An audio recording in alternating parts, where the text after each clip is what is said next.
લોકો પાસે 5-25 રૂપિયા થતા હોય તો ચગી જતા હોય છે, એટલે કે મદ બની જતા હોય છે. પરંતુ એક ગુજરાતમાં એક એવો આગાહીકાર છે, એમનો દીકરો છે, ઓસ્ટ્રેલિયાની પાર્લામેન્ટમાં લડે છે. એમની દીકરી છે એ ગાયનેક છે, સારી એવી ડોક્ટર છે, અને ગુજરાતમાં એમનું પ્રભુત્વ છે. બહુ કરોડપતિ પરિવાર છે. આમ છતાં પણ એ સાદું અને સરળ જિંદગી જીવે છે.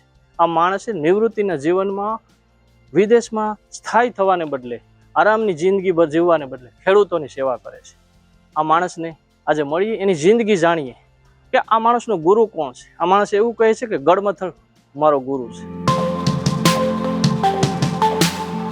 વેધરમાં ડિસિપ્લિન બહુ જાણવા મળે. હું તો મોર્ગેજ જ્યારે હવામાન ત્યારે ગયો, પણ ત્યાંમાં ઇકોસિસ્ટમ સારી છે પ્રદેશમાં. અને પ્રદેશી ખેતીમાં બહુ આનંદ આવે છે જોવામાં. મને ખેતીવાડી અને ગામડા જોવાની મજા આવી પ્રદેશ. મારો ગુરુ કોઈ નહીં. મારો ગુરુ મારી ગડમથલ. લોકો તો આમ લગ્ન કરે, કોઈ ફંક્શન કરે, કોઈ મોટો તહેવાર કરે કે આપણે અંબાલાલ કાકાની આગાહી જોઈ લઈએ, ટીવીમાં જાણી લઈએ, પછી કઈ આવું કરીએ. હવે માનસિકતા લોકોને થઈ ગઈ ઘણી બધી. અમે બી ટેલિવિઝન જોતા, આટલું બધું આમ સચોટ તમે જાહેરાત કરજો 5 દી પહેલા, તો એની પાછળ તમે કેમ તમારું કેટલું બધું નોલેજ છે, વાંચન છે, અનુભવ છે, રિસર્ચ છે, શું છે? એવી તો તમારી પાસે સૌ પ્રથમ તો પરંપરાગત જ્ઞાન પ્રમાણે જોયું છે. અચ્છા. બીજું જ્યોતિષ જે છે એ જ્યોતિષમાં જ્યારે નાડી આવે છે, જ્યારે નાડીમાં ગ્રહો હોય તો વરસાદ થાય. ગ્રહોના ઉદય અસ્તમાં પણ વરસાદ થતો હોય છે. ગ્રહોના ફેરફારમાં યોગોમાં પણ વરસાદ થતો હોય છે. અને જ્યારે કેટલાક એવા ચિહ્નો જે છે, જે ચંદ્ર હોય તો એમાં પરિવેશ બનતો હોય. ખ્યાલ છે ને આપણે ગોળ કુંડાળું, તો ચિત્રી જેવું હોય છે, એને આંડો અને બાંડો કહેવામાં આવે છે. ખ્યાલ છે આપણે જોવામાં આવે. વાદળા પસાર થાય, અષાઢ સુદ પૂનમે રાસમાં લગભગ ચંદ્ર ઊંચો પડે અને વાદળોમાં પરિવેશ બને તો એ વરસાદ સારો થશે. પણ પરિવેશ માટે કેવું છે કે કુંડું ક્યાં વળશે ક્યાં ભૂંડું. ઘણી વખતે ભૂંડું થાય. અને સૂર્યની આસપાસ એવા લાંબા 3-4 મોટા ચક્રાવા થાય તો વાવાઝોડું થતું હોય છે. એટલે આ બધી પરંપરાગત જ્ઞાન છે. સપ્તનાડી ચક્ર મુખ્ય છે. અને વાવાઝોડા માટે જે પ્રચંડ નાડીમાં ગ્રહો આવે ત્યારે વાવાઝોડા થતો હોય છે. એટલે દક્ષિણ ગુજરાતમાં થતી પ્રવર્તતી વરસાદની સ્થિતિ, લો પ્રેશર ઝોનમાં શું સ્થિતિ છે કે પછી ટ્રફ કઈ રીતે બને છે તે, અને લગભગ જે પવનો જે આવી રહ્યા છે એ પૂર્વ આફ્રિકાથી માંડીને છેક આપણા અરબ સાગરમાં કઈ રીતે આવે છે, છેક દક્ષિણ ચીન સુધીમાં ત્યાંનું શું હવામાન છે, શિયાળામાં શું હવામાન છે, એપ્રિલમાં કેટલો બરફ પડ્યો, કેવું થયું. આ વખતે લગભગ 25 ઓછા આવ્યા છે. એટલે મે મહિનામાં વરસાદ વારંવાર થઈ રહ્યો છે એવું મારું માનવું. એમને તમે આવું બધું જોઈ જાણી લ્યો, તમને બધું પછી અમને મીડિયા વાળાઓને કહો છો?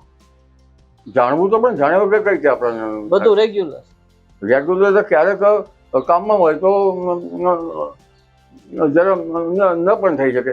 પણ આ જે ઘર બસે તો કઈ ને કંઈક ચાલુ જ હોય. અચ્છા. પછી તો બીજી રીતે આમાં કોઈ તમે કોઈ માની લો તમે તો એક કૃષિના કર્મચારી, એગ્રીકલ્ચરમાં નોકરી કરતા. હું બિયારણ સર્ટિફાઈડમાં હતો અને ગામડે ફરતો, ગુજરાત, સૌરાષ્ટ્ર કે દક્ષિણ ગુજરાતમાં.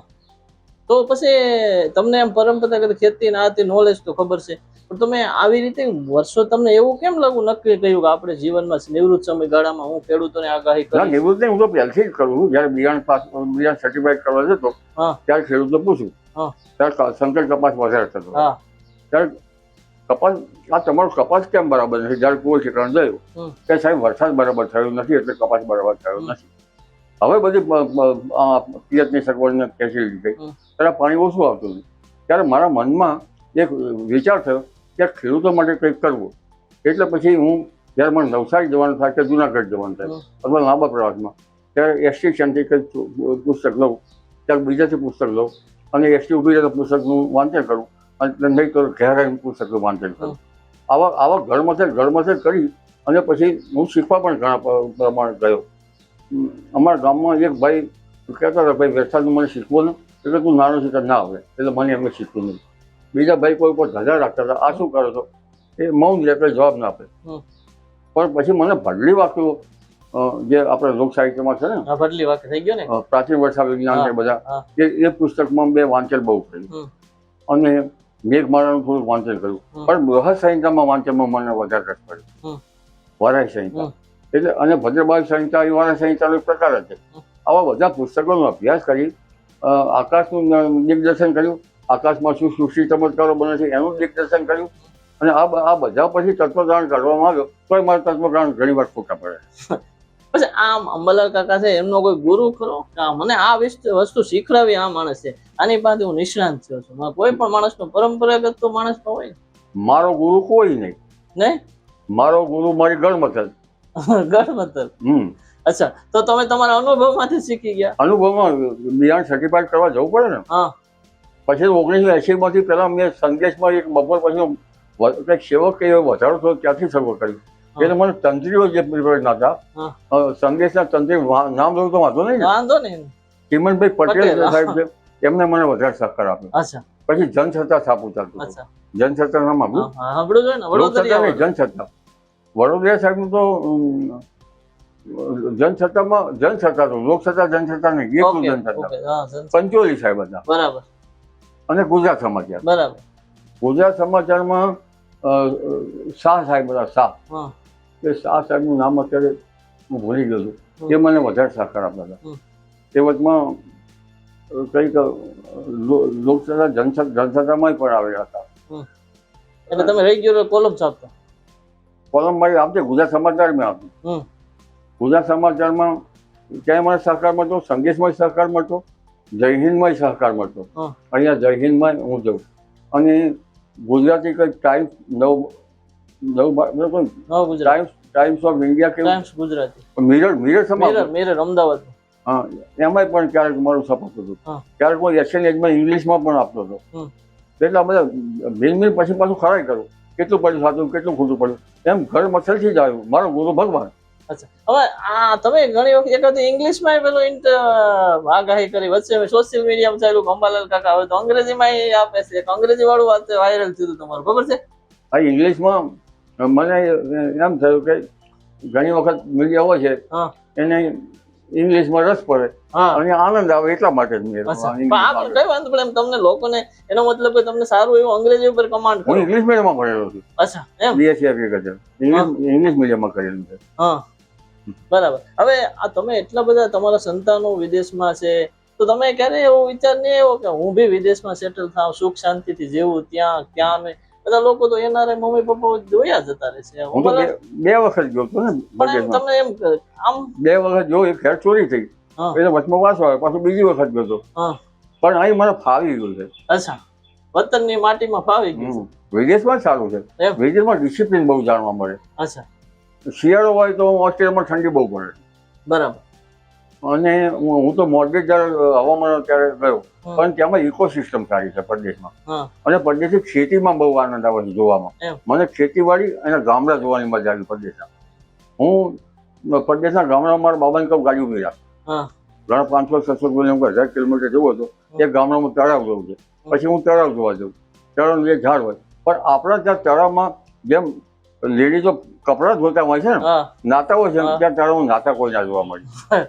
પછી ધોધ હોય એમાં ધોધનું પાણી આવતું હોય, ત્યાં નાવા જતા હોય. પછી ગામડાની મારા બાબાને મારા દીકરાને કહું આની વિશેષતા શું, ક્યાંય બાળબચ્ચો થઈ ગયો, આ એનો પાડ્યો છે. પછી મને વિસ્તૃત ચર્ચા કરે. પણ મને ગમ્યું સ્કૂલ, ગામડા સ્કૂલ જોયું.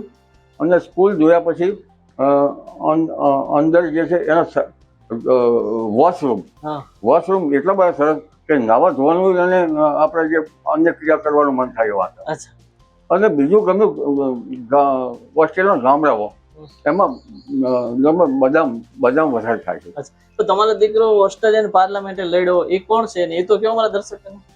એમાં લિબરલ પાર્ટીમાં કોણ? હા, શું નામ તમારા દીકરાનું નામ શું છે? સતીશ પટેલ, સતીશ અંબાલાલ પટેલ. અને એ કેટલા વર્ષથી છે ઓસ્ટ્રેલિયામાં? 22 વર્ષથી છે. અચ્છા. પછી તમારે એક દીકરી બી છે? મારી દીકરી બારડોલી છે, એ બાળકોનો ડોક્ટર છે. અને મારો ભાણિયો ગુજરાતમાં ફર્સ્ટ નંબર લાવ્યો 12માં સાયન્સમાં. અચ્છા, ગુજરાત ફર્સ્ટ. અચ્છા. અને મૂળ તમારું વતન કયું છે? મારું વતન અમદાવાદ જિલ્લાનું દેચોડ તાલુકો, રામપુરા દેચોડ. અચ્છા. તેમાં રૂદાતળ ગામ છે. પેલા અમારો મત વિસ્તાર વિરંગામ હતું. અચ્છા. ધાંગધ્રા વાળું? નહીં, ધાંગધ્રા સુરેન્દ્રનગર વાળું. એ વિરંગામ? આ વિરંગામ છે કે ત્યાંથી ક્યાં જવાય. વિરંગામ તાલુકો હતો પેલા. અત્યારે દેચોડ તાલુકો, જિલ્લો અમદાવાદ. એટલે મારું વતન લગભગ અમદાવાદ જિલ્લામાં છે. અચ્છા, હવે આમ અંબાલાલ કાકા તમે આટલું જાણો જોઈ સમજે બધું કરે, આગળ ઓલા બેન એવા હતા કંઈક અમારે જોવું છે, આટલા બધી લોકચાહના છે, આવું બધું જ્ઞાન તમે જાણો, હવે અંબાલાલ કાકા પછી કોણ? તમે કોઈને શીખવાયું, કોઈને કીધું? હું અહીં શીખવા માંગુ છું, અહીં ક્લાસ લેવા માંગુ છું કે ફ્રી ઓફ શીખવું, પણ ટ્યુશન ક્લાસ વાળા મને લગભગ જે જ્યારે આપે છે ત્યારે કામ કરવા મારે, હું તો હોય ન મારે ત્યાં કામ કરવા કોઈ બેન આવતા હોય તો તે વખતે એ કામ કરવાના આવે, એટલે કોઈ એકલ દોકલ વ્યક્તિ જ્યોતિષ શીખવા આવે છે એને હું શીખું છું, પણ એકલ દોકલ હું કેટલું શીખવું, થાકી જ હોય. જ્યોતિષ છે ને અગાધ જ્ઞાન વાળું છે, એટલે કોઈ એક 4-5 માણસનું ગ્રુપ હોય તો શીખવું. કારણ કે ઘણી વખત જ્યોતિષના ક્લાસમાં વર્ગો લેવા જતો હતો, પાટણ યુનિવર્સિટીમાં એક વખત ગયેલો છું. બરાબર. અને મને પ્રાચીન જે પુસ્તકો જે છે એ યુનિવર્સિટીમાં એને આપણે શું કહેવાય એને PDF આપવાનું મને વધારે છે. બરાબર. એમાં સોમનાથ યુનિવર્સિટી હોય કે પાટણ યુનિવર્સિટી, કારણ કે એ પછી કોઈ પ્રાચીન ગળમસલ કશે જ નહીં પ્રાચીન ચોપડાના, જેમ કે ટોલેમીનું ટેટ્રાબિબોલ છે, આ ઉપરાંત લુમિસ પ્રેક્ટિકલ એસ્ટ્રોનોમી લુમિસની છે, આવા ઘણા જે 19મી સદી પહેલાના પુસ્તકો છે. આ પુસ્તકો સંગ્રહ અને સચવાય એ હું માનું છું. અચ્છા, તમને એવું લાગે કે તમારા પછી કોણ, હુ ઇઝ નેક્સ્ટ? ગુજરાતમાં તમારા જેવા ઘણા ગાયક એવું નથી, પૃથ્વી જે છે એમાં કોઈ ને કોઈ પાક છે એમ, કારણ કે બધા લોકો શીખવું તો ટૂંક શોર્ટ માર્ગે શીખવું છે, શીખી અને પછી શીખવા આપતા જ નથી. બસ દક્ષિણ ગોળાર્ધનું શીખવું અને એમાં મને આ ટૂંકું તો બધું અંદર અર્વાચીન આધુનિક બધું મિક્સ અંદર થઈ અને પછી તત્વધારણ ઉપર આવવું જોઈએ. એ તત્વધારણના બદલે પછી કામ સમય નહીં મળતો કામ છે તો પછી ના શીખાય. તો આ હતા અંબાલાલભાઈ પટેલ. આમ તો બહુ અનુભવી છે, નિવૃત્ત કર્મચારી છે અને સેવા જ કરે છે. એમની પાસે અઢળક ખજાનો છે અને એમની ઘણી બધી વાત સોશિયલ મીડિયા ચેનલો વાળા લેતા છે. હું જોગલનાથા અને સાગર જોશી અમે બંને મિત્રો આવી ગયા છે ગાંધીનગરમાં. અંબાલાલ પાપા પાસે જાણ્યું, કાકા ઘણી બધી ઇન્ફોર્મેશન, ખેડૂતોની ઘણી બધો અનુભવ છે, નિચોડ છે. અમારી ચેનલમાં અમે ઘણી વખત એમના ઇન્ટરવ્યુ લેતા છે. તમે બી જો અમારી ચેનલ જોતા હોય, સોશિયલ મીડિયા પર હોય તો પહેલા તો લાઈક કરજો, સબસ્ક્રાઇબ કરજો અને બીજા સુધી શેર કરજો. બસ આટલું. જય જય. આભાર આપનો.